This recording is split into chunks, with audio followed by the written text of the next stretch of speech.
President Donald Trump ordered a drone strike that killed a top Iranian military commander last month in response to past attacks, the White House said in a memo released on Friday, despite previous administration assertions that it was due to an imminent threat.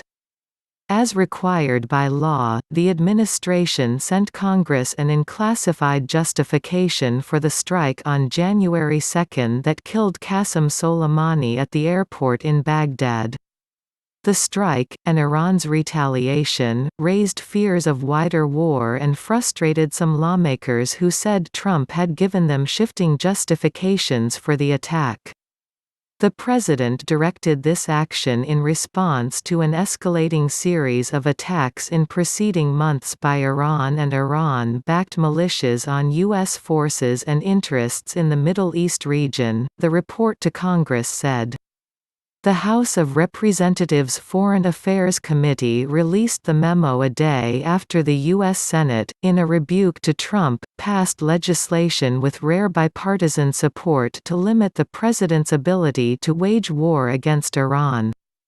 The report said the purposes of the action were to protect U.S. personnel, deter Iran, degrade Iranian-backed militias' ability to conduct attacks and end Iran's strategic escalation of attacks.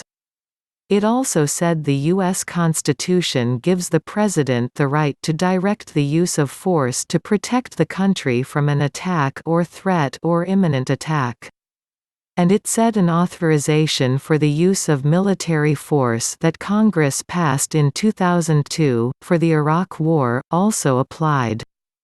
Democratic Representative Eliot Engel, chairman of the Foreign Affairs Committee, said the memo contradicted Trump's previous assertion that the strike prevented an imminent attack and said lawmakers needed more answers.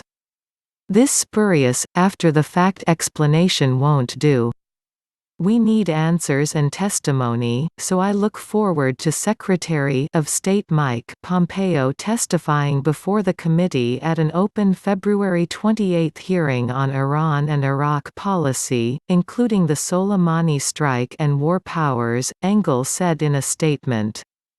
A committee aide confirmed that Pompeo had agreed to appear on February 28. The White House and State Department did not immediately respond to requests for comment. Engel announced in late January that Pompeo had agreed to participate in a public hearing at a date that had not been set.